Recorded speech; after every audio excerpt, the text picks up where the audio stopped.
ఎంతో గొప్ప నటులు, గొప్ప రచయిత కూడా అవ్వవలసిన కిషోర్ దాస్ గారు ఉన్నారు మనతో. నమస్కారం కిషోర్ దాస్ గారు. నమస్కారం. మా ఎవరి గోళ వారి ప్రోగ్రాంలో ముఖ్యంగా చెప్పాలంటే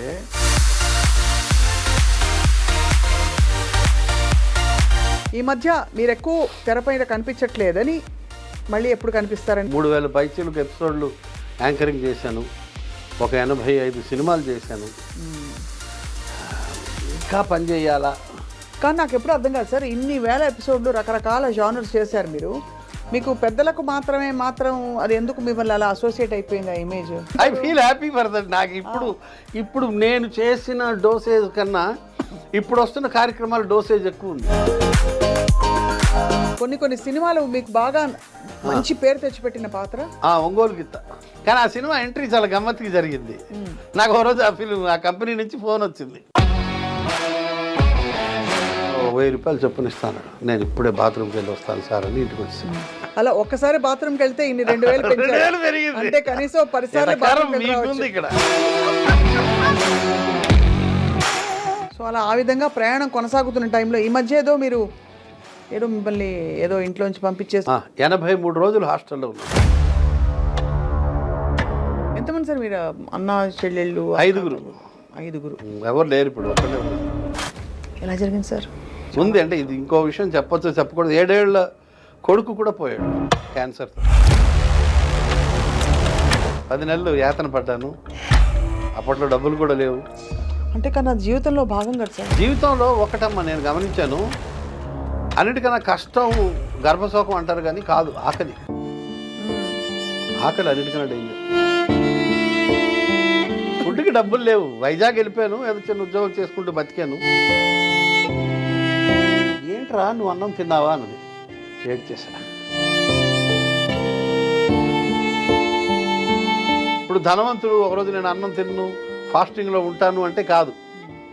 మన దగ్గర తినడానికి డబ్బులు లేని పరిస్థితి ఉంటే థ్యాంక్స్ ఆఫ్ హంగర్ అంటారు. అది చాలా బాధగా ఉంటుంది.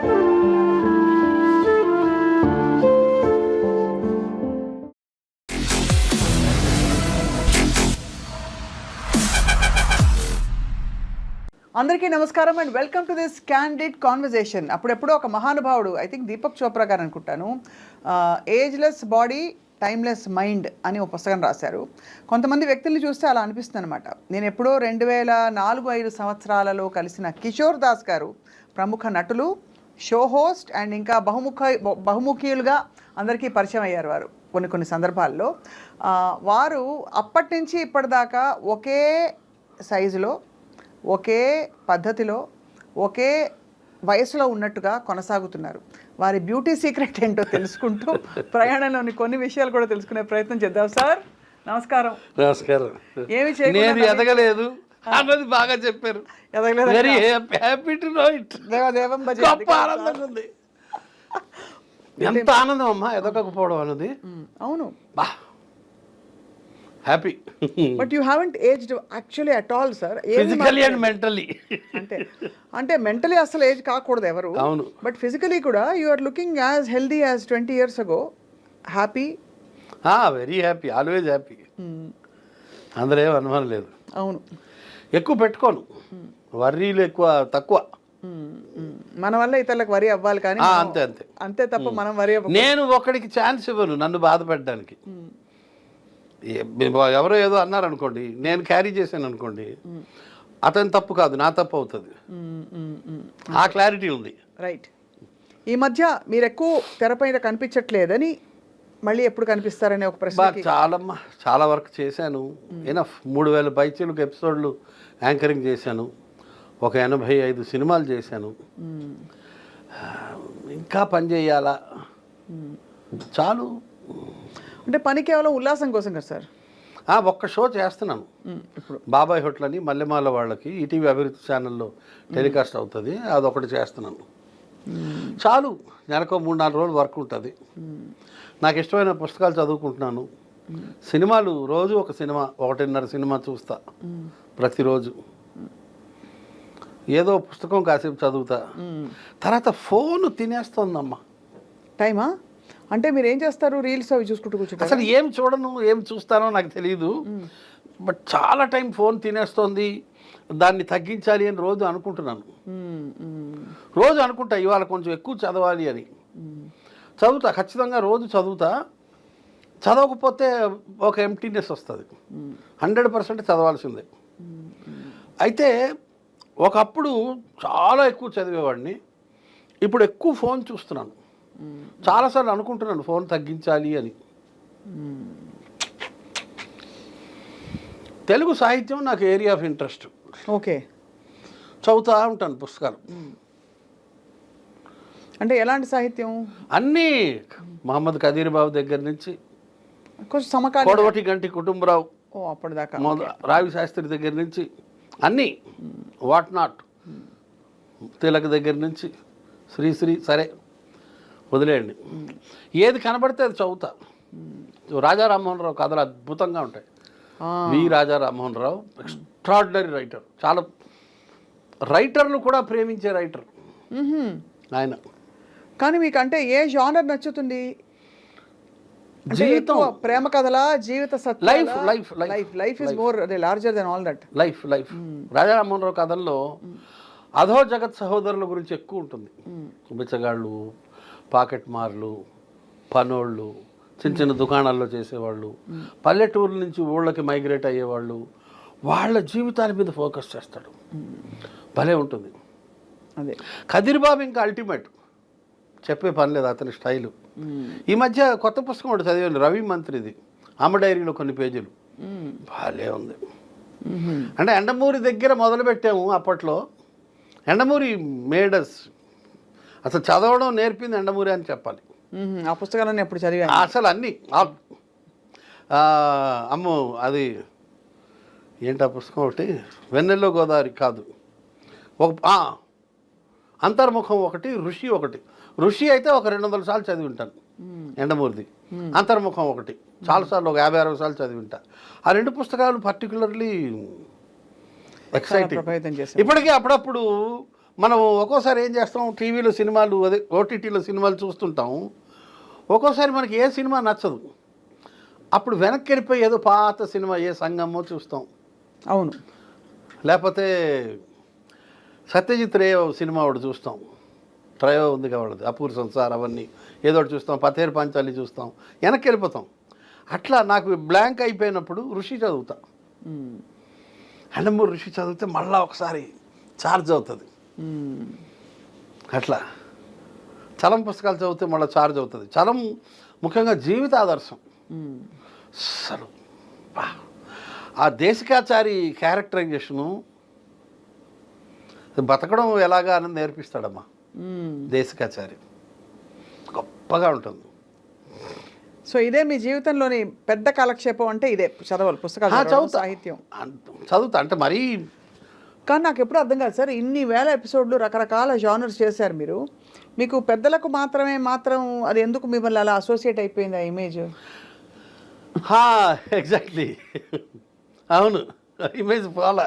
ఎందుకంటే I feel happy for that. నాకు ఇప్పుడు నేను చేసిన డోసేజ్ కన్నా ఇప్పుడు వస్తున్న కార్యక్రమాల డోసేజ్ ఎక్కువ ఉంది, చాలా ఎక్కువ ఉంది, చాలా. అంటీన్ నెంబర్ ఆఫ్ టైమ్స్. అంటే ఇంటూ ఎన్ని వేయాలో తెలియదు. And near vulgar. నేను వల్గర్ కాదు ఏనాడు, అవలేదా అస్సలు. నేను ఎప్పుడు నా ప్రోగ్రామ్ మీరు చూడండి కావాలంటే, మా టీవీలో ఉంటాయి రికార్డ్స్. అసలు ఎలా వచ్చింది సార్ అది ఆ కాన్సెప్ట్? అడవి శ్రీనివాస్ గారిది అది కాన్సెప్ట్. నాకు మొట్టమొదటి అవకాశం అది. That was my first debut. అది కూడా కొంత ఉంటుంది, ఫస్ట్ డెబ్యూ. బాగున్నాయి రెండు. సో దానివల్ల అది ఆ జానర్తో మీరు బాగా పాపులర్. నా క్లోజ్ ఫ్రెండ్స్ వాళ్ళ భార్యలు, అంటే ఎవరి ఫ్రెండ్స్ వాళ్ళ భార్యలు కూడా నేను ఆ ప్రోగ్రామ్ చేసే రోజుల్లో మాట్లాడేవారు కాదు, ఇళ్ళల్లో లోపల దాక్కునేవాళ్ళు. అవునా? 2003లో మామూలుగా నేను ఇంటికి వెళ్తే అన్నయ్య అని వచ్చి ఆడవాళ్ళు ఇంట్లో దాక్కునేవారు. నేను వెళ్తే ఇంకా తిరస్కరణ అది తెలియదమ్మా. కొంత అంటే ఉంటుంది కదా ఆ రోజుల్లో, కొంచెం అంత ఫ్రీగా లేదు. ఇప్పుడు అందరూ చేతిలో కెమెరా ఉండి రీల్స్ ఇష్టం వచ్చినట్టు అన్ని రకాల జోకులు వచ్చేస్తున్నాయి. సెల్ ఫోన్ వచ్చిన తర్వాత సొసైటీ మారిందండి, పాడు చేసింది సమాజం. అవును. బాగు చేసింది తక్కువ, చెడు చేసింది ఎక్కువ. మనోళ్ళు చెడు వెంటనే ఎక్కువ తొందరగా bad news travels fast, correct. That happens. So అలా ఆ విధంగా ప్రయాణం కొనసాగుతున్న టైంలో ఈ మధ్య ఏదో మిమ్మల్ని ఏదో ఇంట్లోంచి పంపించేశారు, మీరు హాస్టల్ వెళ్ళిపోయారు, రకరకాల. ఇంట్లోంచి ఏం పంపించలేదు, లిఫ్ట్ పాడైంది, పాత లిఫ్ట్ తీసేసాను. ఎన్నో ఫ్లోర్ సార్ మంది? 5వ ఫ్లోర్. ఈ కరకర శబ్దం చేసే మోకాళ్ళతో 5 అంతస్తులు ఎక్కలేను కదా. అవును, ఏదో ఒకసారి అంటే ఎక్కొచ్చు, కష్టపడి. ఎప్పుడో ఒకసారి ఒక అరగంటకి పడుతుంది ఎక్కడానికి. అదే మెల్లిగా 4 మెట్లకి కూర్చుని అలా అయితే వెళ్ళొచ్చు, కానీ అది రోజు అప్ అండ్ డౌన్ కష్టం అని చెప్పి మీరు హాస్టల్కి మారిపోయారా? 83 రోజులు హాస్టల్లో ఉన్నాను. 83 రోజుల? ఇంటి దగ్గరే చూసుకున్నారా హాస్టల్? లేదు లేదు, ఒక 10 కిలోమీటర్ల దూరం. అంటే మా క్లోజ్ ఫ్రెండ్ది హాస్టల్ ఉంది, అక్కడ ఉన్నాను అయ్యప్ప సొసైటీలో. చాలా బాగుంది హాస్టల్. ఒక్కోసారి అనిపిస్తుంది అసలు ఈ బాదరబందీలు ఎందుకు, హాయిగా అలా హోమ్లోనో హాస్టల్లో ఉండిపోతే బాగుంటుందని. ఎవరైనా సరే కొన్నాళ్ళు బాగుంటుందమ్మా, కానీ ఫ్యామిలీ ఉండాలి, ఫ్యామిలీ లేకపోతే కష్టమే. మనం ఇంకా ఆ స్థాయికి వెళ్ళలేదు, ఒంటరి అయిపోవాలి, హిమాలయాల్లోకి వెళ్ళిపోవాలి. ఇప్పుడు మీరు హాస్టల్లో ఉన్నప్పుడు అందరూ ఇంట్లో వాళ్ళు వచ్చి వెళ్తూ ఉండేవారా? ప్రతి వారం వీకెండ్స్ నాతోనే ఉన్నారు వచ్చి. మా ఫ్రెండ్దే హాస్టల్, నేను ఒక్కడే ఒక గది తీసుకున్నాను కాబట్టి they use to come and stay with me. ఏం చేస్తారు సార్ అంత హాస్టల్లో? ఏం ఉండదమ్మా, పుస్తకాలు చదవడమే. టీవీ ఉంటుందిగా? టీవీ ఉంది, టీవీలో ఓటీటీ ఉంది, ఫోన్ ఉంది, ఫోన్లో ఓటీటీ ఉంది, అది హాట్స్పాట్ ఉంటుందిగా. మరి భోజన ప్రియులు కాదా మీరు? భోజన పీరియడ్నే హాస్టల్లో ఫుడ్ చాలా బాగుంటుంది. 83 రోజుల్లో ఒక్కసారి కూడా ఇండైజెషన్ రాల. ఇంట్లో అయితే చాలాసార్లు వచ్చి ఉంటుంది. అప్పుడప్పుడు ఇంట్లో ఎవరు సార్ వంట? నేను కొంచెం గట్టిగా చెప్తాను. ఇంట్లో అందరూ వండుతారు, కానీ ఇంట్లో అయినా అప్పుడప్పుడు డిస్టర్బ్ అవుతుంది. కానీ ఏ మిరియాలు ఎక్కువ పడి హాస్టల్లో ఒక్కరోజు కూడా డిస్టర్బ్ కాలేదు. అది విచిత్రం. అక్కడ హాస్టల్లో ఉత్తర భారతీయులు ఎక్కువ, దాంతో కొంచెం చప్పటి కూడా పెట్టారు వాళ్ళు. ఇండైజెషన్ సమస్య లేదు, మంచి ఆయిల్ వాడతారు, క్వాలిటీ. అయ్యప్ప సొసైటీలో కడల్స్ కోలివ్ అని చాలా మంచి హాస్టల్, బాగా చూసుకున్నారు నన్ను. అసలు food extraordinary, healthy food, not tasty food. మీరు ఫస్ట్ అసలు మీరు వెజిటేరియనా? ఇంట్లో వెజిటేరియన్. ఓహో, అర్థమైంది. ఇప్పుడు 95% వెజిటేరియన్కి వచ్చాను. బయట కూడా? ఎవ్రీవేర్. ఇంట్లో అసలు నాన్ వెజ్ వండరు, అసలు వండరు ఫస్ట్ నుంచి? అంతే? లేదు 100% వెజిటేరియన్. బయట స్నేహితులతో ఏది ఇంట్లో దొరకదో మనకి బయట వేలం వేరు ఉంటుంది కదా. అంతే కదా. ఆ విధంగా బయట తినడం తప్పిస్తే మా ఆవిడ హాహాకారాలు చేస్తుంది. నీ పుట్టుకేంటి, మనిషివేనా, జంతువుల్ని చంపుకుని తినడమా, ఒక శవం తినకపోతే నీకు ముద్ద దిగదా, పూట గడవదా, ఇట్లా తిడుతుంది ఆవిడ. దట్స్ ఎ మర్డర్ కదా, అట్స్ డెడ్ బాడీ కదా అంటది ఆమె. మీకు అది సైద్ధాంతికమైన అయిష్టమా ఇంట్లో, లేక ఫ్యామిలీ అలవాట? కులం అదే తినరు. కులం అని ఇప్పుడు అడిగితే అది బాగుండదు కదా అని. ఇప్పుడు ఈ మధ్య గొడవ అదే కదా, బై క్యాస్ట్ తినకూడదు, తినరు. సో అర్థమైంది. ఆ విధంగా కుళ్ళిపోయాను. మీరు అండ్ మీరు విస్తరించిన కులం, భ్రష్టు. విస్తరించిన అన్నాను సార్, కానీ విస్తరి కదా. ఎగ్జాక్ట్లీ, విస్తర్లో వడ్డించిన కులం. కానీ సార్ ఇప్పుడు బియాండ్ ఈ వీకెండ్స్ వాళ్ళు వచ్చి ఉండడం, భోజనాలు ఇవన్నీ పక్కన పెడితే ఏంటి, వాట్ ఈస్ యువర్ కనెక్షన్? ఫ్యామిలీతో ఎలా మీరు బాండ్ అవుతారు? అంటే అందరూ బాండ్ అవుతారు ఫ్యామిలీతో, కానీ మీ అన్యోన్యంగా ఉండే మీ కుటుంబం గురించి చెప్పండి. కొన్ని అంటే ఒక చిన్న హాస్టల్కి ఇంటికి డిఫరెన్స్ చెప్తాను. హాస్టల్లో టీ కావాలంటే 60-70 అడుగులు నడిచి, లిఫ్ట్లో 7 అంతస్తులు దిగి, మళ్ళీ ఒక 60-70 అడుగులు నడిచి వెళ్తే మనకి టీ దొరుకుతుంది. భోజనమైనా టిఫిన్ అయినా అంతే. అంటే ఫుడ్ విషయానికి ముందు మాట్లాడుతున్నాను, తర్వాత రిలేషన్షిప్ గురించి వస్తాను నేను. అసలు బేసిక్గా ఒంటరిగా ఉండడం అన్నది చాలా వేధిస్తుంటుంది. పక్కన భార్య లేకపోవడం, కొడుకు లేకపోవడం, కూతురు లేకపోవడం, ఆ వాయిడ్ ఉంటుంది, ఆ గ్యాప్ ఉంటుంది, అది కొంచెం పెయిన్ఫుల్గా ఉంటుంది. ఎందుకంటే కొడుకు పక్కన ఉంటే, కూతురు పక్కన ఉంటే అదొక ఎఫినిటీ, అదొక బాండింగ్. భార్య మీద డిపెండెన్స్ ఎక్కువ ఉంటుంది. 40 ఏళ్ళు అయిపోయింది. మీరు కమల్ హాసన్ సినిమా భారతీయుడిలో విలన్ వస్తాడు, విలన్ అతను ఎవరు పోలీస్ ఆఫీసర్ వచ్చి వీళ్ళిద్దరు ఫైటింగ్ చేసుకుంటారు. ఫైటింగ్ అయిన తర్వాత కమల్ హాసన్ క్లోజప్ షాట్ పడుతుంది, ఇలా చూస్తాడు భార్య వైపు, సుకన్య అనుకుంటాను. అవును. కట్ చేస్తే అతను ఏమీ డైలాగ్ రాయడు శంకర్. కట్ చేస్తే అతను క్లోజప్ ఫైటింగ్ అయిపోతుంది, కమల్ హాసన్ క్లోజప్ పడుతుంది, ఇలా చూస్తాడు ఆమె వైపు. అంటే మనం ఇప్పుడు నేను విలన్ని కొట్టేసాను కాబట్టి పోలీసు వాళ్ళు నా దగ్గరికి వస్తారు కాబట్టి మనం ఈ ప్లేస్ ఖాళీ చేసేయాలి అన్న ఇండికేషన్ ఆమెకు అర్థమైపోయి 1 సెకండ్ 2 సెకండ్సే ఉంటుంది క్లోజప్. కట్ చేస్తే ఆమె దండం మీద ఆరేసిన బట్టలు తీస్తూ ఉంటుంది. అండర్స్టాండింగ్ అలా ఉంటుంది. బా అది భార్యాభర్తల బంధం అంటే ఒకళ్ళనొకళ్ళు అర్థం చేసుకోవడం అంటే.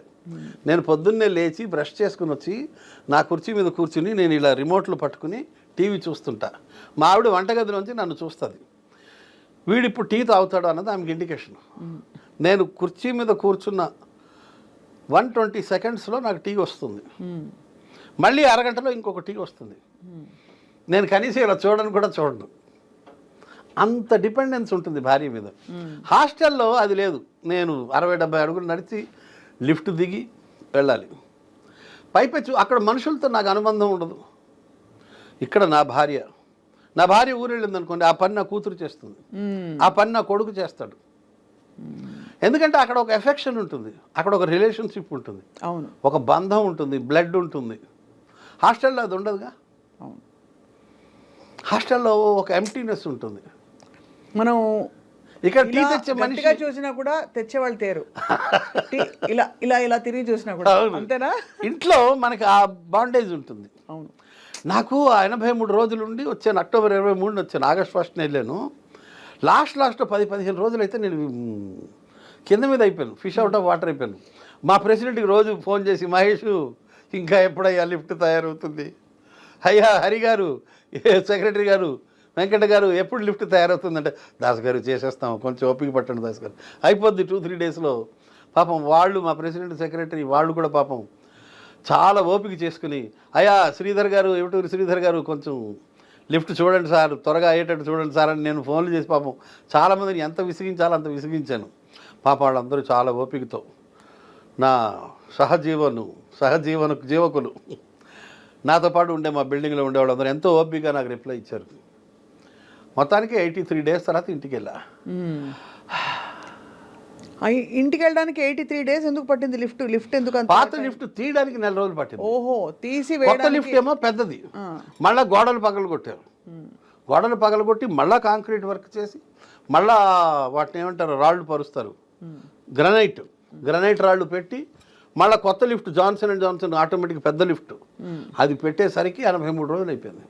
ఈ లోపల పండగలు వచ్చాయి. పండగలకి ఏం చేశారు మరి? దసరా, దీపావళి కూడాను హాస్టల్లోనే.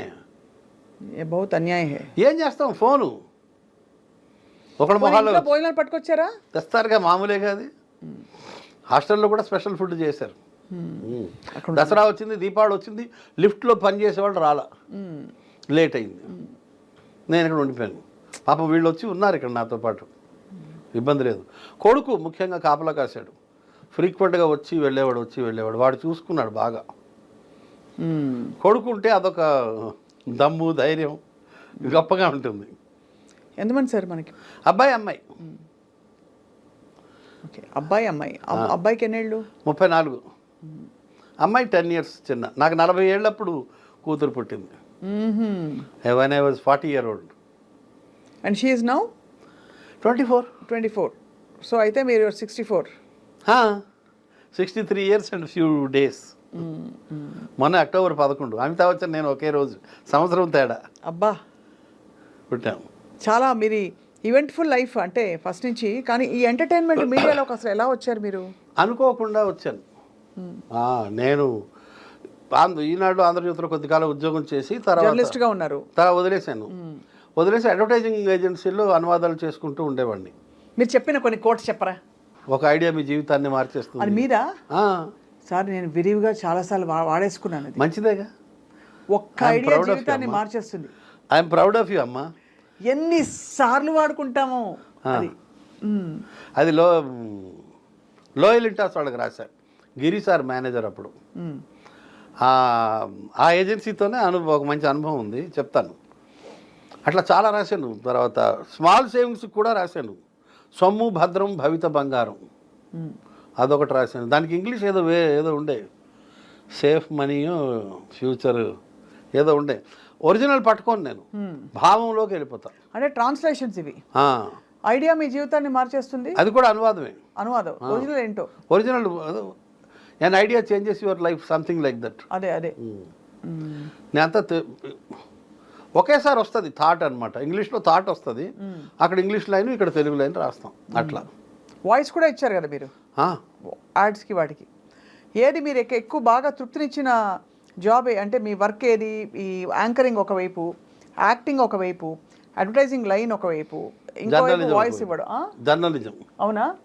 ఎవరినైనా ఉతికారేసారా? అలాంటి జర్నలిజమా? కాదు, మంచి జర్నలిజం అంటే మంచి అంటే ఐఎమ్ సేయింగ్ నేను కల్చరల్ రిపోర్టింగ్ చేసేవాడిని. పెద్ద జర్నలిస్ట్గా పెద్ద గొప్పగా సాధించింది ఏం లేదు, మీలాగా సాధించింది ఏం లేదు.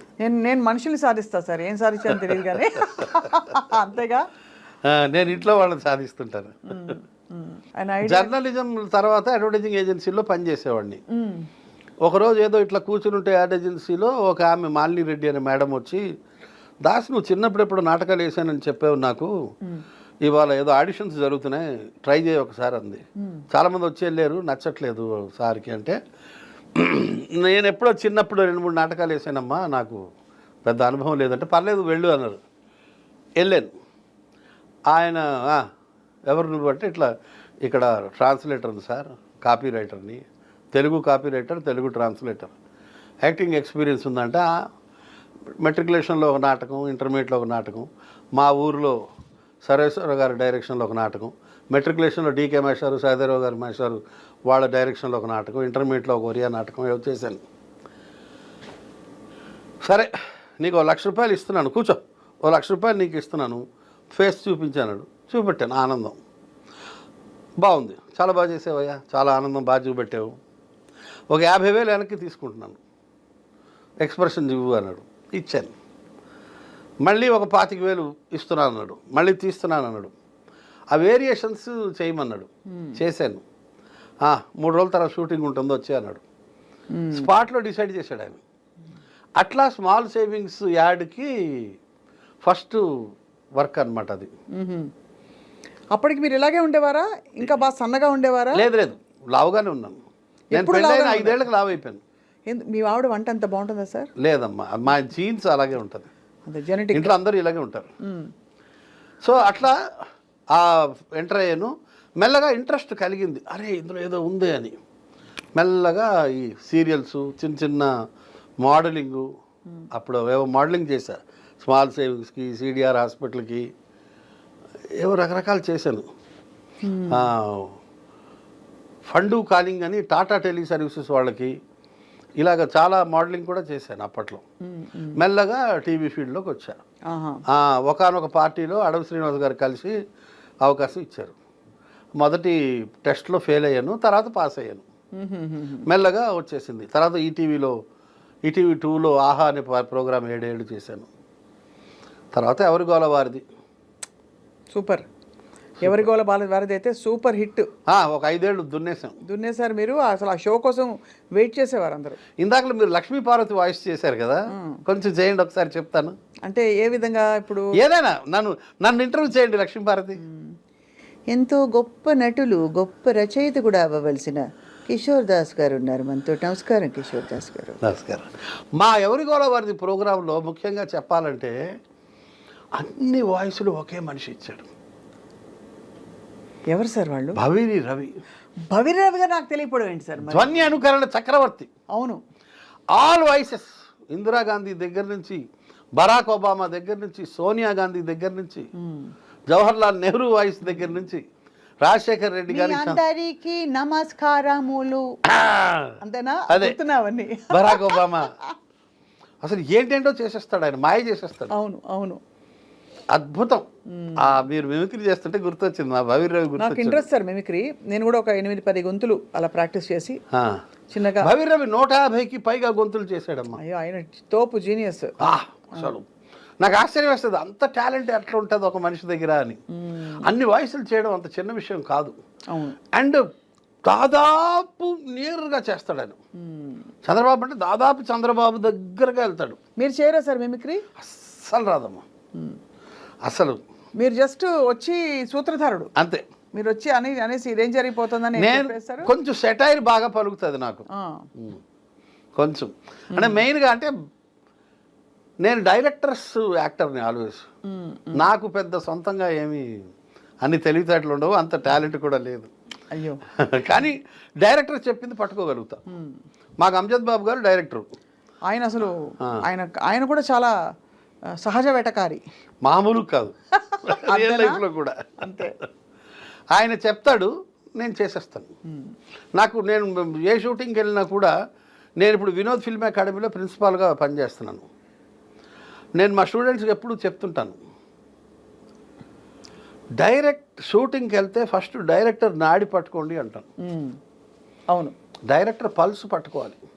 నేను అది పట్టేస్తాను, వదిలిపెట్టినది చాలా ఫాస్ట్గా పట్టుకుంటాను, కాబట్టి ఇబ్బంది లేదు. అవును, సహజంగా వాళ్ళని చేసి చూపించమంటాను నేను. I request them. Amjad Babu గారు చేసి చూపిస్తారు, ఆయన కొంచెం చేసి చూపిస్తే చాలు, మిగతాది నేను అల్లుకుపోతా. ఆ టాలెంట్ ఉంది. సో అలాగా మీ ప్రయాణం టీవీ తోటి, అలాగే కొన్ని కొన్ని సినిమాలు మీకు బాగా మంచి పేరు తెచ్చిపెట్టిన పాత్ర ఒంగోలు గిత్త సినిమా మొత్తం ఉంటాను. అవును,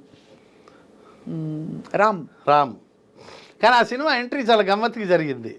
నాకు ఒక రోజు ఆ కంపెనీ నుంచి ఫోన్ వచ్చింది, మేము ఇలాగ ఒక క్యారెక్టర్ అనుకుంటున్నాము, యాక్చువల్లీ ప్రొడ్యూసర్ గారే చేసేస్తారు అనుకున్నాము, చిన్న క్యారెక్టరు, ఏవో అది క్యారెక్టర్ కొంచెం పెరిగేటట్టుంది, కొంచెం మీలాంటి ఎక్స్పీరియన్స్డ్ అవసరము అన్నారు. పిలిచారు, మేనేజర్ పిలిచాడు, మాట్లాడాడు.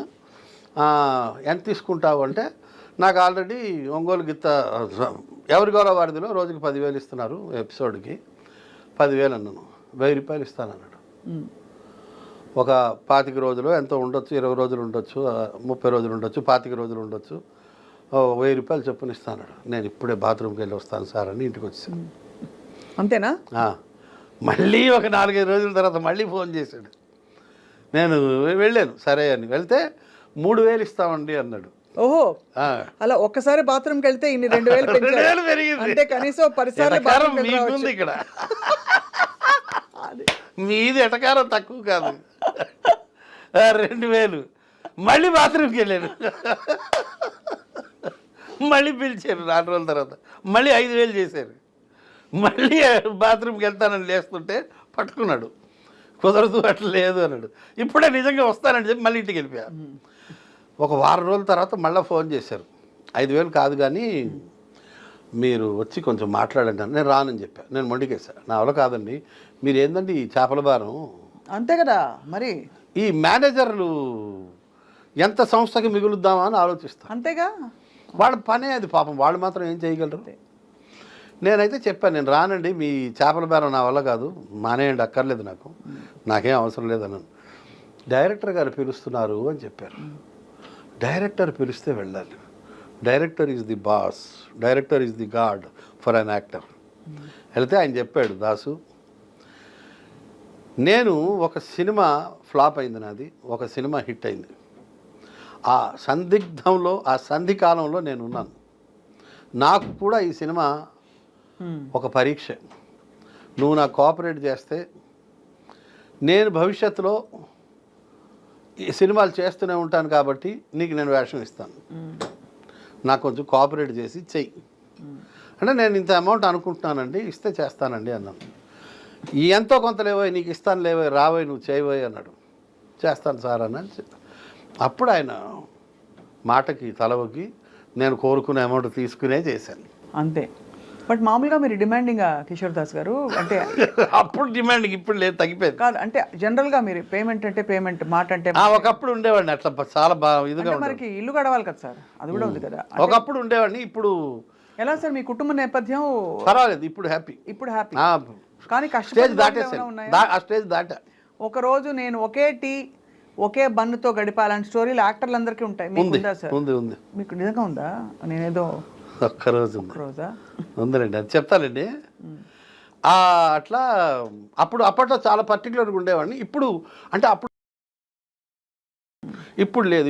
ఇప్పుడు నేను ఎక్కడికైనా వెళ్తే చూస్తాను. నేను చిన్న కంపెనీ అనుకోండి, నేను మరీ బాధపడకుండా, మీరు మరీ ఆనందించేయకుండా మధ్య మార్గంలో ఇవ్వండి సార్ అంటాను.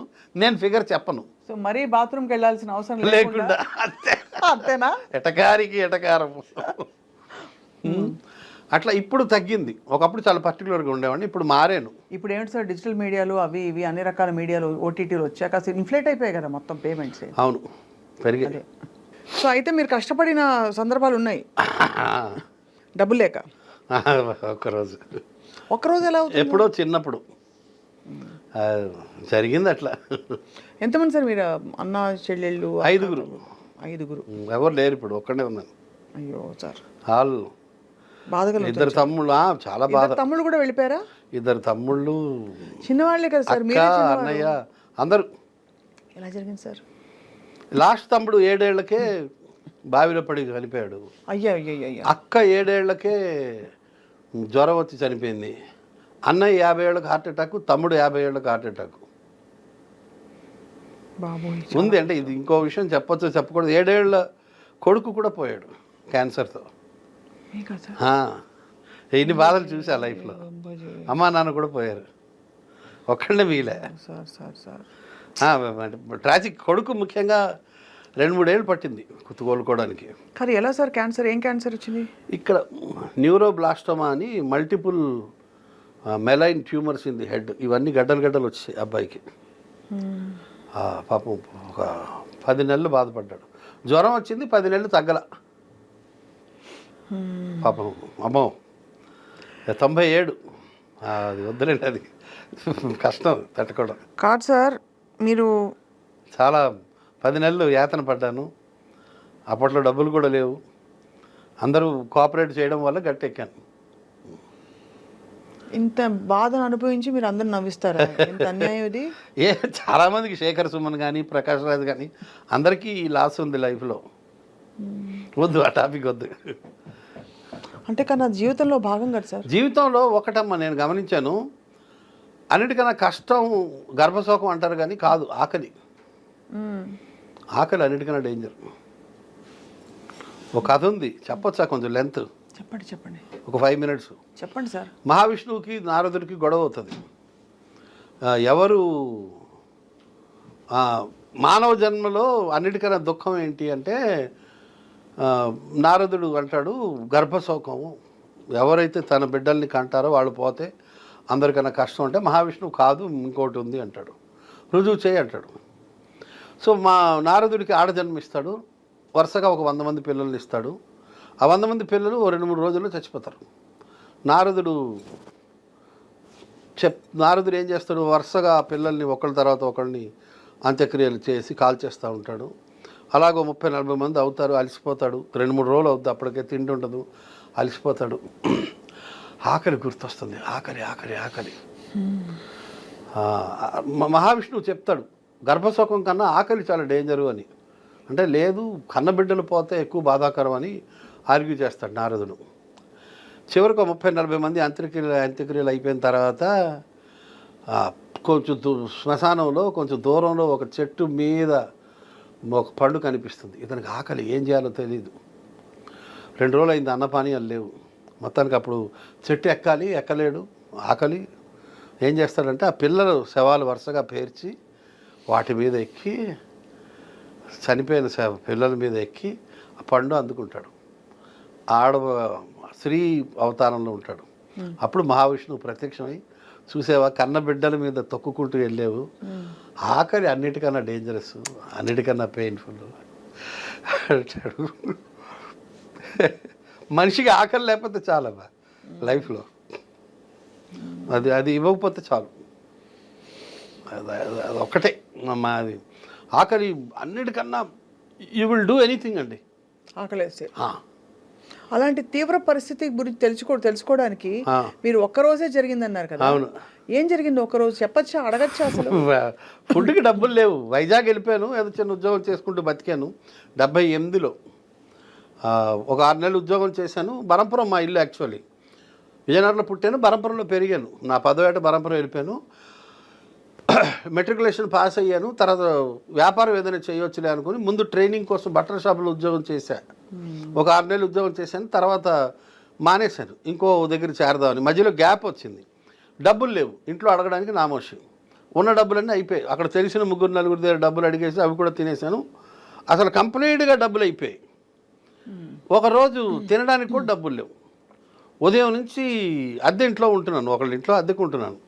ఉదయం నుంచి అటు ఇటు తిరుగుతున్నాను, నీళ్లు తాగుతున్నాను, ఆకలి, ఏం చేయాలో అర్థం కావట్లేదు, డబ్బులు లేవు. తెలిసిన వాళ్ళు 3-4 అడిగేసాను ఆల్రెడీ, ఇంకా అడిగితే ఇవ్వరు అని డిసైడ్ అయిపోయాను. అప్పుడు ఎవరింట్లో అయితే అద్దెకు ఉన్నానో వాళ్ళ ఇంట్లో రెండవ కోడలు చిట్టక్క అని, చిట్టక్కని బాగా నేను దగ్గర మా సొంత అక్క అంత ప్రేమగా చూసేవాడిని. చిట్టక్క గమనించింది, ఈడేంటి ఉదయం నుంచి అటు ఇటు తిరుగుతున్నాడు, ఉద్యోగం మానేశాడు, కొత్త ఉద్యోగంలో ఇంకో బట్టల షాప్లో చేరతా అన్నాడు, చేరలేదు. నెల గ్యాప్ వచ్చింది, ఇవాళ చూస్తే ఉదయం నుంచి సాయంత్రం దాకా తిరుగుతున్నాడు, ఏం చేస్తున్నాడు అర్థం కావట్లేదని. 4 గంటలప్పుడు అడిగింది, ఏంట్రా నువ్వు అన్నం తిన్నావా అన్నది. ఏడ్చేసా, విపరీతంగా ఏడ్చా, అస్సలు అన్కంట్రోలబుల్ ఏడ్చా. ఎందుకంటే మనకు అన్నం తింటావని అడిగేవాళ్ళు ఎవరు? ఊరు కాని ఊర్లో ఉన్నాను నేను. లేదక్క తినలేదు, లేవు డబ్బులు అంటే వెంటనే ఇంట్లో ఏదో ఉప్మా ఉంటే పెట్టింది, ఉప్మా తిని ఆగురే అన్నం వండుతానని చెప్పి అన్నం వండి అన్నం పెట్టి డబ్బులు ఇచ్చి, ఒరే నువ్వు బరంపురం వెళ్ళిపోరా, ఇక్కడ ఉండొద్దు, నామోషి ఫీల్ అవ్వకు, మీ నాన్న ఏం అనలే, నేను మాట్లాడతాను. అప్పట్లో ల్యాండ్లైన్స్, నువ్వు వెళ్ళి చదువుకోరా, నువ్వు గొప్పోడు అవుతారా, తెలివైనడివిరా, ఈ బట్టల షాపులో ఉద్యోగాలు ఈ వ్యాపారాలు నీ వల్ల కావులే, పోరా అని అక్క పంపించేసింది.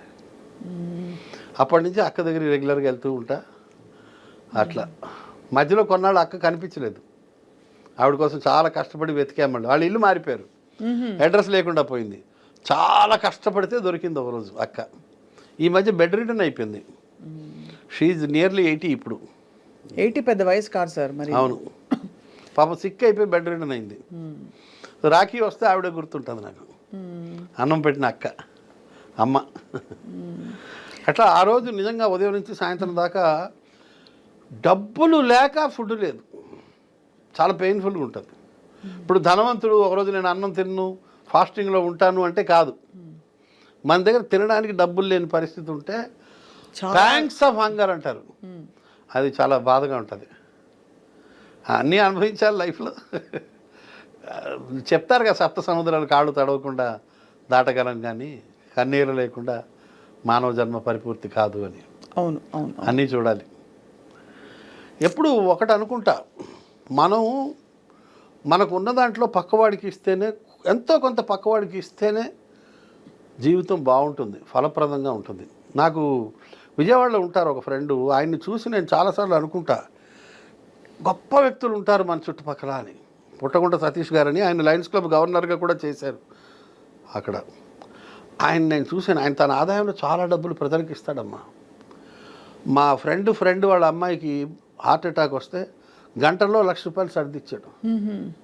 నా ఫ్రెండ్కి బరంపురంలో క్యాన్సర్ వస్తే మందులకి డబ్బులు ఒకరోజు నాకు షార్టేజ్ పడితే ఆయన డబ్బులు ఇచ్చాడు. కరోనా టైంలో 100 మందికి 1000 మందికి వ్యాక్సిన్ వేయించాడు. అవేవో మందులు స్ట్రిప్పు 30 టాబ్లెట్లు 60 టాబ్లెట్లు ఏదో ఒక స్ట్రిప్పులు లక్షల్లో పంచాడు ఆయన. భవానీ భక్తులు వస్తుంటారు నడుచుకుంటూ, వాళ్ళ కోసం వాళ్ళ ఫ్యాక్టరీ ఉంది బొమ్మలూరు అని, హనుమాన్ జంక్షన్ దగ్గర. అక్కడ లక్షలాది మందికి అనేక సంవత్సరాలుగా ఆయన అన్నం పెడుతున్నాడు. ప్లస్ వాళ్ళు పడుకోవడానికి రెస్ట్ రూమ్స్ పెట్టాడు. ప్లస్ అక్కడ ఒక డాక్టరు నర్సు ఉంటారు మెడికల్. ఆ ఊళ్ళో స్కూలు కట్టించి ఇచ్చాడు, పోలీస్ స్టేషన్ కట్టించి ఇచ్చాడు. ఈ హ్యాండిక్యాప్డ్ పిల్లలకి పరికరాలు ఇస్తుంటారు. చాలామంది పిల్లలకి గవర్నమెంట్ స్కూల్స్లో యూనిఫారాలు, పేద పిల్లల ఫీజులు కట్టడం, ఇలాగ అనేకం చేస్తుంటారు ఆయన. మనిషి తన ఆదాయంలో కొంత ఇవ్వాలి అన్నది నేను ఆయన దగ్గర నేర్చుకున్నాను. ఒకప్పుడు లేనితనం నుంచి వచ్చాను కాబట్టి నాకు కొంత ఇవ్వడంలో ఆనందం ఏంటో ఇప్పుడు నేను అనుభవిస్తున్నాను. అవునా? మీరు రెగ్యులర్గా మీరు డొనేట్ చేస్తారని తెలుసు. నేను ఫిక్స్గా పక్కన పెట్టుకుంటాను. నాకు ఎక్కడైనా 10,000 వచ్చాయనుకోండి, ఒక 500 పక్కన దాచేస్తా. నేను ఇంత సంపాదించలేదు, ఈ 10,000 నాకు మల్లెమాల నుంచి ఒక 27,000 వస్తాయి నెలకి, లేదా 34,000 వస్తాయి. వెంటనే ఒక 2,000, 2,500, 3,000 తీసి పక్కన పెట్టేస్తా, దాచేస్తా. దానికి ఒక వేరే కవర్ ఉంది, ఆ క్యాష్ రాగానే కవర్లో తోసేస్తా, డ్రా చేస్తాను డబ్బులు, ఆ కవర్లో పెట్టేస్తా. అవి అప్పుడప్పుడు చారిటీకి వాడేస్తా. జోక్ వేయచ్చా సార్? కొంత చేయకపోతే దేవుడు మనల్ని చూడడు. అవును, కరెక్టే. అవును, జోకులు వేయండి. జోకులు వేయచ్చా సార్? ఆ కవర్ ఎక్కడ పెట్టారో ఎవరికి తెలియదు, లేదు సార్, అబ్బాయి ఒక్కడికే తెలుసు. అవునా? వారసుడికి అన్నీ తెలుసు. పిల్లలతో ఎలా సార్? పిల్లలు మీ ప్రొఫెషన్ నన్ను ఆడుకుంటారు వాళ్ళు. ఓ మీతో ఆడుకోరు, మిమ్మల్ని ఆడుకుంటారు. ఆడుకుంటారు. ఎవరికైనా వచ్చిందా ఈ మీడియా సైడ్ ఈ పిక్స్ అంతా? ఇంట్రెస్ట్ లేదు. లేదు. మా అమ్మాయి డెలాయిట్లో 3 ఏళ్ళు ఉద్యోగం చేసి మానేసి ఇప్పుడు MBA ఎంట్రన్స్ ప్రిపేర్ అవుతుంది. నిన్న మొన్న క్యాట్ ఏదో అయింది, రాసింది. ఇప్పుడు ఇంకా పరీక్షలు ఉన్నాయట రకరకాలు. పేర్లు ఏంటి సార్ పిల్లల పేర్లు? అవినాష్, హిమశ్రీ, అవినాష్ కుమార్ ధన్కాణి, హిమశ్రీ ధన్కాణి. సింధీ వాళ్ళం మేము. ఓహో, దాస్ అని అలా వచ్చిందా? సింధీ వాళ్ళ సార్? సింధీ అయితే సార్ నాకు కూడా సింధీ తెలుసు, నేను చెప్తాను చూడండి. చెప్పండి. సాయి భాజీ ఆకుకూర తెలుసు కదా, నాకు చేయడం వచ్చు. Very good. మీరు సింధీ వాళ్ళని ఇంతవరకు అసలు నాకు ఎంత ఎంత నేను ట్రై చేసినా గెస్ట్ బరంపురం అంటే ఒరిస్సా అనుకున్నాను నేను, ఒరిస్సా అక్కడ వాళ్ళు అనుకున్నాను. కానీ సింధీ వాళ్ళైతే మరి తెలుగులో ఎలా సార్ మీరు ఎలా ప్రత్యక్షమయ్యారు? హిందీ మాట్లాడతారా? సింధీయే మాట్లాడతాం ఇంట్లో, ఖచ్చితంగా సింధీయే మాట్లాడతాం. మా ఆవిడైతే మరీ వెరీ పర్టికులర్ అబౌట్ సింధీ. ఆవిడ వేరే భాష మాట్లాడదు అసలు. ఆమె చదువుకోలేదు, ఆమెకు హిందీ ఒకటే వచ్చు, సింధీ వచ్చు. సో అనివార్యంగా సింధీయే మాట్లాడతాం. మీరు ఎలా వెళ్ళి మీ పెళ్లి చూపులా? బంధువులం, అరేంజ్డ్, ప్యూర్లీ అరేంజ్డ్ మ్యారేజ్. ఎప్పుడు మనకి మా సొంత నాన్నగారి తమ్ముడు భార్య, పిన్ని కదా, పిన్ని చెల్లెలు ఆవిడకి వదిన. డైరెక్ట్ మా పెళ్ళికి ముందే వాళ్ళతో బంధుత్వం ఉంది. సో నేనెవరో అన్నది మా మామయ్యకి తెలుసు. సో అలా మీరు మీ ఆవిడే. కానీ అరేంజ్డ్ మ్యారేజ్, పెళ్లి చూపులు, అరేంజ్మెంట్ అన్నీ రెగ్యులర్గా అయింది. మామూలు. మీరు ఎప్పుడు ప్రేమలో పడలే, ముందు కానీ తర్వాత కానీ? పడితే మాత్రం చెప్తావా? శ్రీదేవిని ప్రేమించాము, మాధురి ఈ పార్ట్ మాత్రం మీ ఆవిడని కూరగాయల ప్రాండి తెలుగు రాదు ఆవిడకి. ఇంకేం సార్ ఫుల్గా చెప్పండి సార్, మన మధ్య దాపరికాలు ఏంటి అని చెప్పండి. మనం అనుకుంటే అవుతుందా? రామగోపాల్ వరం ప్రేమించాడు, నేను ప్రేమించిన దానికన్నా ఎక్కువ ప్రేమించాడు శ్రీదేవిని. ఏం చేస్తాం? మాధురి దీక్షిత్ అంటే బాగా ఇష్టపడ్డాను. మీరా? బాగా, చాలా ఇష్టం. కానీ ఇప్పుడు చూస్తే కొంచెం కష్టపడేలాగా ఇప్పుడు మారిందా? చాలా మంది మారిపోయారని అంటున్నారు అందరూ. ఆవిడ ఐశ్వర్య రాయ్ అంటే అందుకే సార్ అందం మీరు అంత పెట్టకూడదు, మనసునే చూడాలి ఎప్పుడు అనిపిస్తుంది. అంతే కదా సార్? మాధురి దీక్షిత్ గారి డాన్స్లా డాన్స్ ఆరాధించారు. ఈజ్ ఏం ఈజ్ అండి. పాత సినిమాలు వేరు ఎంతైనా. ఇప్పుడు వస్తున్నాయి కానీ మామూలు. ఈ మధ్య మీరు సినిమాల్లో ఎక్కువ కనిపించలే? చేయట్లేదుగా అసలు వచ్చినా చేయట్లేదా, రావట్లేదా? లేదు, రెండు. ఓకే. అంటే మోకాళ్ళ నొప్పులు ఎక్కువైపోయి నిలబడలేకపోతున్నాను ఎక్కువసేపు, అందువల్ల చేయలేకపోతున్నాను. బాబాయ్ హోటల్ కూర్చునే ప్రోగ్రామ్ కాబట్టి ఒకటే చేస్తున్నాను. అదొకటి కాలక్షేపం అయిపోతుంది కాస్త. 10 మంది కాలక్షేపానికి ఏం లోట్లేదు. పుస్తకాలు చదువుతాను. మీకేంటి సార్ సాహిత్యం? పుస్తకాలు చదువుతాను, సినిమాలు కూడా చూస్తాను, బలంగా చూస్తాను సినిమాలు. తర్వాత హోమియోపతి ఒకటి ఇంట్రెస్ట్. అదే మీరు అక్యుపంక్చర్, హోమియోపతి ఎలా వచ్చాయి మీకు ఇంట్రెస్ట్లు? నాకు పీజీకే వెంకటేశ్వరరావుని ఇప్పుడు ఐజాగ్ షిఫ్ట్ అయ్యారు, మహబూబ్నగర్ జిల్లా. ఆయన్ని చూసిన తర్వాత హోమియోపతి మీద ఇంట్రెస్ట్ కలిగింది. ఆయన మూలాల్లోకి వెళ్ళి ట్రీట్ చేస్తాడమ్మా. ఎలాంటివి? డయాబెటీస్ ఇలాంటివా? డయాబెటీస్, బీపీ ఎప్పుడు హోమియోపతి వెళ్ళకూడదమ్మా. అది క్లియర్. హోమియోపతిలో అంత రీసెర్చ్ జరగలేదు. డయాబెటీసు, బీపీ ఎప్పుడైనా సరే ఎలోపతియే వాడడం సేఫ్.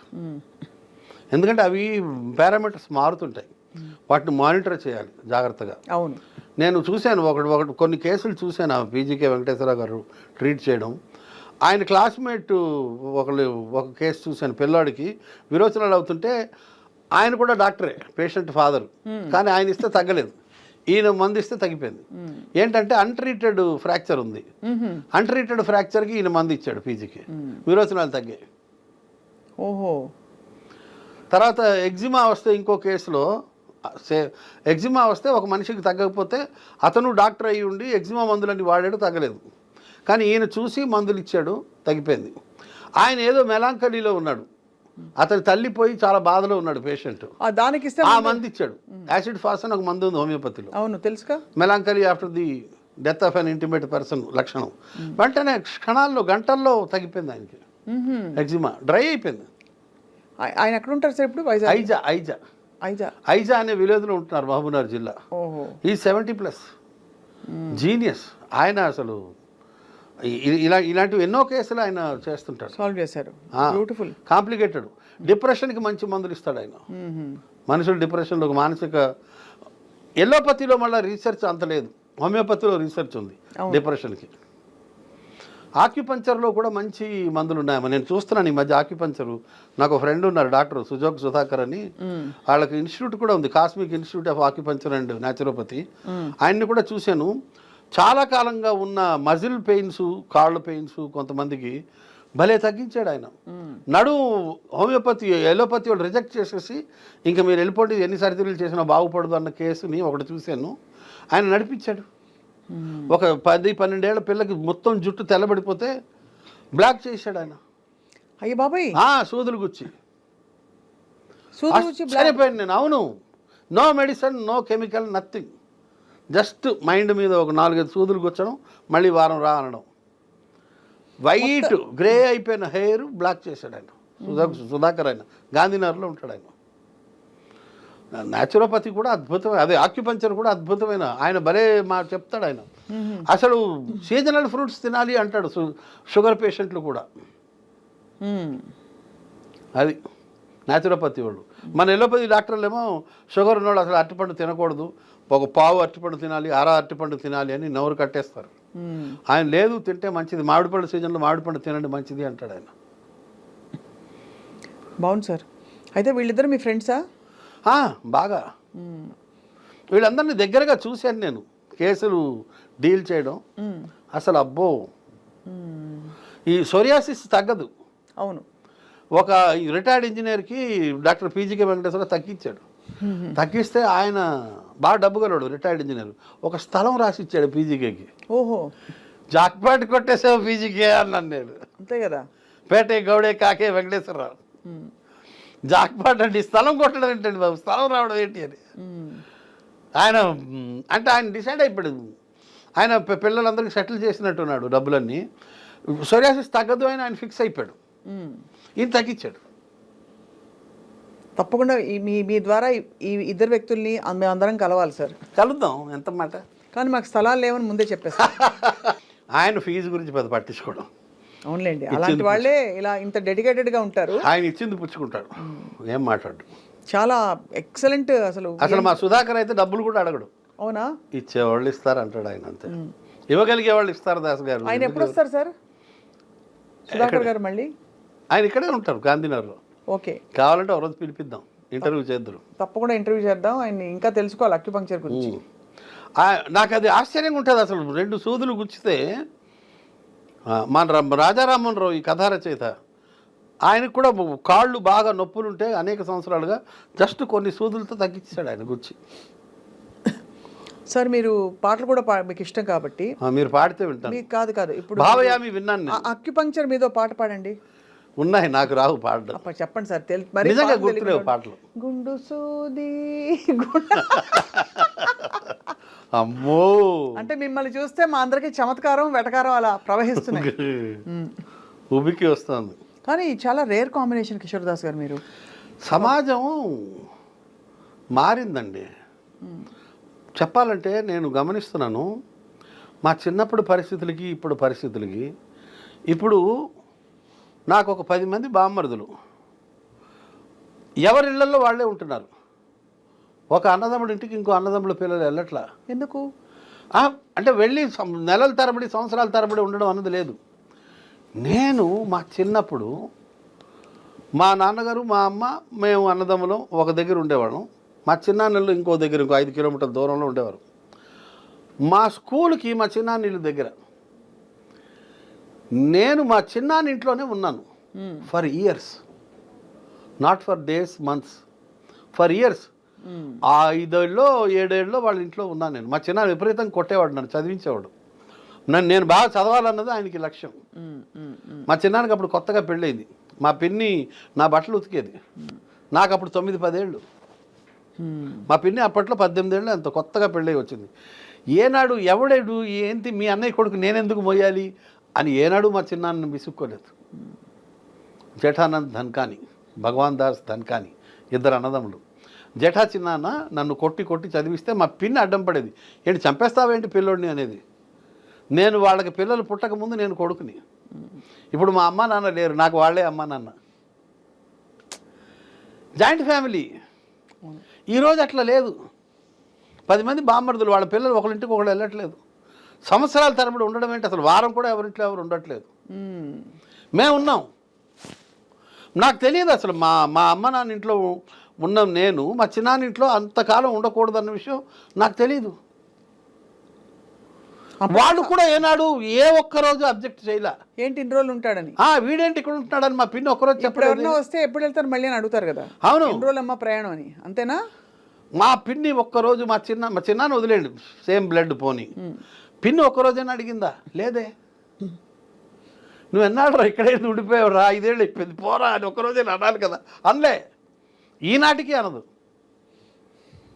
బొంబాయిలో ఉంటారు, అక్కడ ఒక గది ఉంది, నేను ఎప్పుడు వెళ్ళినా ఆ గదిలో ఉంటా. అది నీ గదేరా అంటది మా పిన్ని ఇప్పటికీ. గది నాదే అంటారు. Super sir. ఆ అనుబంధాలు చూసిన తర్వాత ఇప్పుడు మనుషుల్ని చూస్తూ ఉంటే ఎవరి ఆ ఆస్తి మా మామయ్య పోయారు, అత్త పోయింది, వాటాలు వేసేసుకున్నారు, అన్నదమ్ములు పనిచేసుకున్నారు, ఎవరి గోల వాళ్ళది, ఎవరి జీవితాలు బతికేస్తున్నారు. మా టైంలో అట్లా లేదు. అంటే సౌకర్యాలు కూడా పెరిగాయి కదా సార్. ఇప్పుడు ఏ మాటకు ఆ మాట ఖర్చులు పెరిగాయి, ఖర్చులు సౌకర్యాలు అన్నీ ఇప్పుడు ఎవరికి వాళ్ళకి తీరికలు లేవు అంతా. ఇప్పుడు ఒక చోటు నుంచి ఇంకో చోటుకి వెళ్ళాలంటే ఇదివరకు ఒక రోజులో మనం ఒక పనే చేసేవాళ్ళం, అది చేస్తే మహా ఘనకార్యం అని ఉండే పరిస్థితులు అలా ఉండేవి అప్పుడు. ఇప్పుడు ఈ తరంలో ఇప్పుడు మేము పరిగెట్టాం అనుకోండి, ఫర్ ఎగ్జాంపుల్ సార్, ఇక్కడ ఒక షూటింగ్ అవుతుంది, అక్కడ ఇది అవుతుంది, ఈ లోపల అక్కడికి వెళ్ళిపోవాలి, ఆ పని చేసేయాలి, ఈ లోపల కూరగాయలు కొనేసుకోవాలి, అన్ని పనులు మల్టీ టాస్కింగ్. ఇది కూడా ఒక కారణం అంటారా? తీరిక లేదు సార్. అనుబంధాలు తగ్గిపోయాయి, ప్రేమలు తగ్గిపోయాయి. ఇంకెన్నాళ్ళు ఉంటానో కానీ ఇవన్నీ చూస్తుంటే అప్పుడప్పుడు ఆలోచిస్తుంటే నాకు అర్ధరాత్రి మెలకు వస్తుంటుంది. నేను మళ్ళా లేచి పుస్తకం చదివే లోపల, టీవీ చూసే లోపల కాసేపు ఆలోచిస్తుంటా, ఏం చేస్తున్నాం మనం, ఏం చెయ్యాలి మనం, ఏం చేశాను ఇవాళ, నా వల్ల ఎవరు బాధపడలేదు కదా, నేను ఎవరిని హర్ట్ చేయలేదు కదా. మనం స్పీడ్ మాటల్లో నెమరేసుకుంటా. చాలా చాలా సొసైటీలో డబ్బులు అడిగితే ఎవరికి ఇవ్వట్లేదు. అది చాలా ఆందోళన కలిగిస్తారు. కొద్దిమంది మా పుట్టకుండా సతీష్ లాంటి వాళ్ళు తప్పిస్తే ఏదైనా అవసరం ఉంటే, సతీష్ గారు చెప్పారు నాకు, ఎప్పుడైనా అవసరం ఉంటే మొహమాట పడద్దు, డబ్బులు కావాలంటే తీసుకో అని. అలా కొద్దిమంది ఉంటారు. నాకు ఇంకో ఫ్రెండ్ కూడా ఉన్నాడు, అంజయ్య అని, అతను కూడా చెప్పాడు 1-2 సార్లు, దాసు ఎప్పుడైనా డబ్బులు అవసరమైతే అడుగు, మొహమాట పడుకో అని. అరుదుగా ఉంటారు. అది తగ్గిపోయింది ఆ సంఖ్య. అవును, ఒకప్పుడు ఎంతెంత డబ్బైనా ఒకళ్ళకొకళ్ళు ఇచ్చి పుచ్చుకునేవాడు, వడ్డీ అన్న ప్రశ్నే లేదు. అదేవిధంగా ప్రేమలు ఉండేవి, అదేవిధంగా హెల్పింగ్ నేచర్ ఉండేది. ఒకరికొకడు చాలా విషయాల్లో సహాయపడేవాళ్ళు.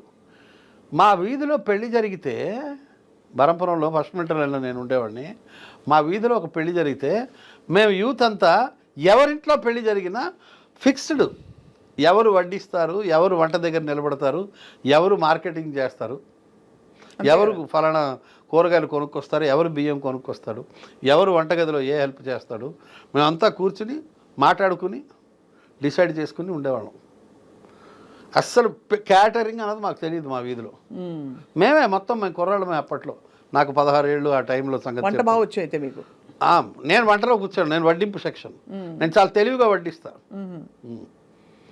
తక్కువ వడ్డిస్తా. ఎవడైనా ఎక్కువ తింటుంటే ఎక్కువ వేస్తా, లేదా ఎంత అవసరమో అంత అబ్జర్వ్ చేసి వేస్తా. మారు కావాలనుకున్నప్పుడు ఎంత అన్నం ఉంది అనే దాన్ని బట్టి దాన్ని చూసి ఎంత సాంబారు అవసరం ఉంటుందో అంత వేస్తాను. ఎక్కువ వేయను, తక్కువ వేయను. వేసిన తర్వాత ఫేస్ కూడా చూస్తాను నేను, వాడు ఆనందంగా ఉన్నాడా లేదని. కొంచెం ఎక్స్ప్రెషన్ తగ్గిందనుకోండి, కొంచెం వేస్తా. ఆ టెక్నిక్ నాకు తెలుసు. ఎవరికి ఏది అవసరమో తల్లిలాగా తెలుసుకోవాలి కదా, అంతే కదా. ఎట్లా ఇవన్నీ అనుభవం మీద పెద్దవాళ్ళు నేర్పారు. మా చిన్నాన్న భగవాన్ దాస్ అని, లాస్ట్ చిన్నాన్న, ఈ టెక్నిక్లన్నీ మా చిన్నాన్న అప్పట్లో నేర్పాడు బరంపూర్లో. ఆయన పెళ్ళిళ్ళు మాస్టర్. పెళ్ళి జరిగిందంటే వీధిలో he use to lead the team. మేమందరూ ఆయన కోడి పిల్లల చుట్టూ చేరేవాళ్ళం. క్యాటరింగ్ లేదు. బ్యూటిఫుల్ మెమరీస్ ఇవన్నీ. అసలు తర్వాత మా సీనియర్లు మాకు ఫలానా పుస్తకం చదువు అని చెప్పేవాళ్ళు. రమేష్ రాజు, విజయ్ చంద్ర అని మా సీనియర్లు. మేము వికాసం అనే ఒక వికాసం అని ఒక సాహితీ సమాఖ్య, సాహితీ సాంస్కృతిక సమాఖ్యలో మా సీనియర్ మెంబర్లు కామేశ్వరరావు గారని, కామేశ్వరరావు గారు అయితే డబ్బులు కూడా ఇచ్చేవారు. ఫలానా బుక్ కొనుక్కొని రమేష్ రాజు డబ్బులు ఇచ్చేవాడు.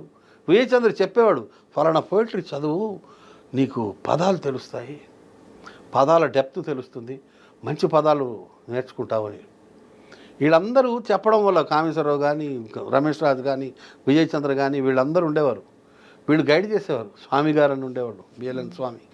వీళ్ళందరూ చెప్పేవారు చదవండి అని. మన మనిషి అనుకునేవాళ్ళండి. ఒక మనిషి ఇంకొక మనిషిని తనకి దగ్గరగా తీసుకునేవాడు.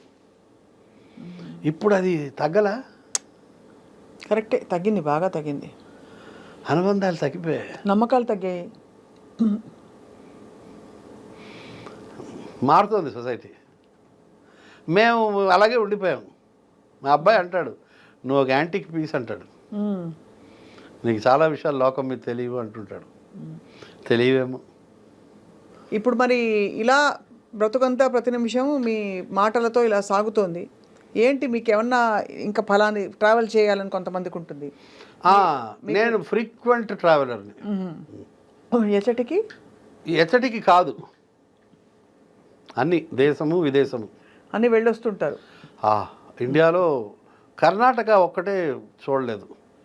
పక్కన ఉన్న కర్ణాటక చూడలేదు, అన్నీ చూస్తారని. కేరళ కానీ, తమిళనాడు కానీ, ఢిల్లీ కానీ, కాశ్మీర్ వెళ్ళారా? అమృత్సర్, హిమాచల్ ప్రదేశ్, షిమ్లా. హిమాచల్ ప్రదేశ్ షిమ్లాయే కదా. ఆ తర్వాత అమృత్సర్ చుట్టుపక్కల అన్నీ చూసాను. బాగా బోర్డర్కి వెళ్ళాను, చండీగఢ్, లూధియానా, ఆ బెల్ట్ అంతా తిరిగేసాను. షిమ్లాకి వెళ్ళాను మొత్తం. ఢిల్లీ, కలకట్టా వదిలేయండి, అసలు మాకు పక్కనే బరంపురంకి. కలకట్టా చాలాసార్లు వెళ్ళాను. బొంబాయి, షిర్డీ కానీ, కేరళలో చాలా ప్లేసెస్ చూశాను. అవును. తమిళనాడులో ప్రతి వీధిలో ఏ గుడి ఉందో చెప్పగలను, అంత తిరిగాను. అబ్బా, తమిళ్ పేసెల్లా తెలియం, ரொம்ப நல்லா தெரியும். వరాదు వరాదు వరాదు, కొంచెం వరకు. కొంచెం వరకు. Okay okay. నా కత్రికన్ ఏమిటి? నేను కత్రికన్ నేర్చుకుంటాను. కత్తిక పోరేన్, కత్తిరికేన్ అని నాకు చెప్పిన వాళ్ళు అట్లా చెప్పారు. కత్తిండిరికేన్, కత్తినిరికేన్. లేకపోతే నేను కత్తిరికాయన్ అంటే నేను వంకాయ. నాకు ఒక కత్తిరికాయ, నాకు ఒక 100 పదాలు వచ్చు తమిళంలో. అంతేనా? దాదాపు 100 పైన పదాలు తెలుసు, చాలా పదాలు. అయితే మీ ఇంటికి భోజనానికి ఎప్పుడు పిలుస్తాను చెప్పండి సార్. Any time. మీరు ఎనీ టైం. వడ్డింపుల సెక్షన్, మంచి శాకాహార భోజనం తినడానికి మీ ఇంటికి వస్తాను. శాకాహారమే ఉండేది అక్కడ. మేడంకి సింధీలో ఏం చెప్పాలి చెప్పండి. ఖాయిందం. అయితే మేడంకి ఖాయిందం, రోటీ ఖాయిందం, రోటీ ఖాయిందం, అది అంతే చాలు అని చెప్పేస్తే అద్భుతంగా ఆ విధంగా నేను. She will be very happy to serve food to someone. Great.